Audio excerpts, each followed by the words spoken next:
นี่ทานเล็ดเป็นใช้ทานเล็ดที่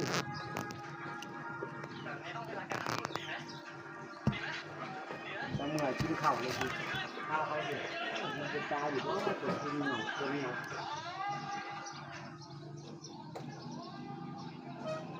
ข้าวเดียวพอข้าวเดียวหาแล้วแบบมึงบริขึ้นกูขึ้นมึงตายเขาสวนเห็ดบ่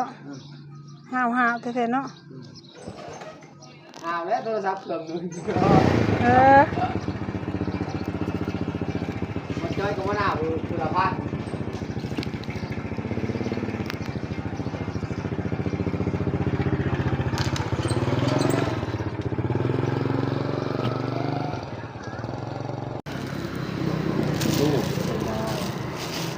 ไปน้ำไผ่